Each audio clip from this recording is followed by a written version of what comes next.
اعوذ باللہ من الشیطان الرجیم بسم اللہ الرحمن الرحیم۔ کروڑوں بار درود نبی کریم صلی اللہ تعالیٰ علیہ وسلم کی ذات اقدس پر۔ ناظرین السلام علیکم۔ ناظرین، رمضان الکریم ماشاءاللہ اپنے اختتام کو جاری ہے، آخری راتیں گزر رہی ہیں، تو یہ جو 2 راتیں ہیں اکثر لوگ ان کو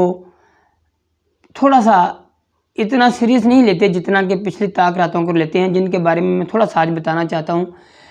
کہ ایک ہے 29ویں کی رات اور ایک ہے چاند رات ہم جس کو کہتے ہیں۔ تو الحمدللہ رمضان شریف کی پورا کا پورا برکتیں ہیں، عشرہ رحمت ہے، مغفرت ہے، عشرہ نجات ہے۔ تو جو آخری عشرہ نجات چل رہا ہوتا ہے تو اس میں خاص اہتمام ہوتا ہے عبادات کا۔ تو اس میں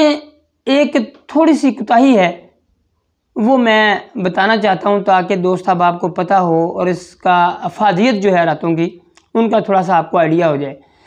کیونکہ شب قدر جو ہے ہم نے نبی پاک صلی اللہ علیہ وسلم کا حکم ہے، اللہ تعالیٰ کی ذات پاک کے پیارے نبی کا حکم ہے کہ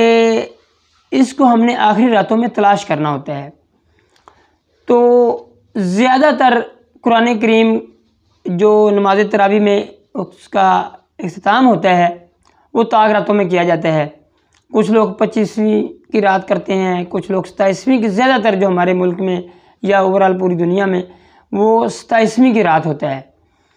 تو اس دن اور اس رات خاص طور پہ عبادت کی جاتی ہے قرآن پاک کا، کیونکہ اختتام بھی ہوتا ہے تراویح میں،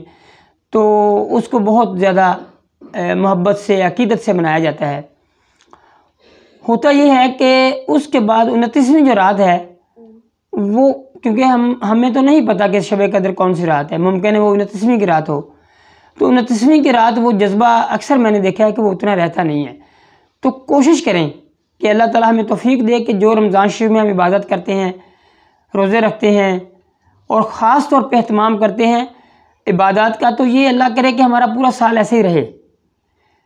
مگر کوشش کریں کہ جو 29ویں رات ہے اس کو اگنور نہ کریں۔ ممکن ہے شب قدر وہی ہو، یہ تو اللہ کی ذات پاک بہتر جانتی ہے، بلکہ ہر رات جو خاص طور پہ آخری عشرے کی ہے وہ بہت عقیدت محبت والی ہے اور ثواب والی ہے، اور اس کو تمام راتوں کو، پورے عشرے کو آپ اسی طرح گزاریں جیسے شب قدر کے لیے ہم عبادت کا اہتمام کرتے ہیں۔ اور خاص طور پہ جو ایک خاص رات جو ہے وہ یہ ہے جو چاند رات ہوتی ہے۔ اس حوالے سے اکثر یہ ہوتا ہے کہ ہم لوگ شاپنگ پہ نکل جاتے ہیں، کوئی میوزک، کوئی ہلڑ بازی اور اس طرح کے معاملات ہم نے دیکھے ہیں۔ تو میں یہ عرض کرتا ہوں کہ ایک میں آپ کو مثال دے کے واضح کروں گا اس رات کی اہمیت، کہ اگر ہم پورا مہینہ ہم کر رہے ہوں، محنت کر رہے ہوں، ہم نے تنخواہ لینی ہوتی ہے، وہ اللہ تعالیٰ نے ہمیں اس کی تنخواہ دینی ہے، جیسے کہ اللہ کی ذات پاک نے فرمایا کہ الصوم لی وانا اجزی بہ۔ اللہ تعالیٰ کی ذات پاک فرمایا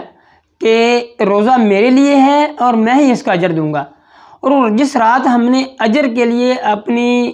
گڑ گڑا کے اللہ کی ذات پاک سے آرزو کرنی ہوتی ہے، اس کا ہم نے معاوضہ لینا ہوتا ہے، اور اللہ تعالیٰ پاک کی پاک ذات نے ہمیں عطا کرنا ہوتا ہے، اس رات ہم ایسی ہماری جو ایکٹیویٹیز ہو جاتی ہیں جو کہ میں سمجھتا ہوں کہ معاوضہ لینے والی نہیں ہوتی، ہم بھول جاتے ہیں، ہم دوڑ جاتے ہیں۔ تو اس رات کو خاص طور پہ اہتمام کے ساتھ منائیں، اللہ کی ذات پاک کی بارگاہ میں سجدہ ریز ہوں، ہاتھ اٹھائیں، دعا مانگیں کہ اللہ کی ذات پاک آپ کو وہ صلہ بھی عطا کرے جو روزے آپ نے رکھے ہیں، اور کیونکہ اس کا اجر اللہ پاک نے دینا ہے، تو اللہ کی ذات پاک سے وہ اس طرح مانگیں کہ وہ آپ کو عطا اتنا کرے کہ آپ بانٹتے رہیں ہمیشہ۔ تو خاص طور پہ ایسی راتوں کو اگنور نہ کیا کریں، اور خاص طور پہ میری ریکویسٹ ہے کہ جو ہماری جو چاند رات ہے اس کے حوالے سے اور 29ویں کی شب جو ہوتی ہے اس کو خاص اہتمام کے ساتھ منایا کریں، اور اللہ تعالیٰ کی ذات پاک سے اجر سے زیادہ سے زیادہ لینے کی کوشش کیا کریں۔ جتنا آپ بارگاہ میں، اللہ کی بارگاہ میں بیٹھیں گے، سجدہ ریز ہوں گے، جتنا بلک بلک کے رو رو کے اس سے مانگیں گے، اللہ کی ذات پاک آپ کی جھولیاں بھر دے گا۔ میرے حضور کا صدقہ ہے، میرے اللہ کی ذات پاک کے پیارے نبی کریم صلی اللہ علیہ وسلم کی بارگاہ میں درود شریف پڑھیں اور اللہ تعالیٰ سے مانگیں، اللہ تعالیٰ آپ کی خالی جھولیاں بھر دے گا۔ تو معاوضہ لینا نہ بھولیے گا، یہ میری آپ لوگوں سے ریکویسٹ ہے۔ آپ کا بہت بہت شکریہ۔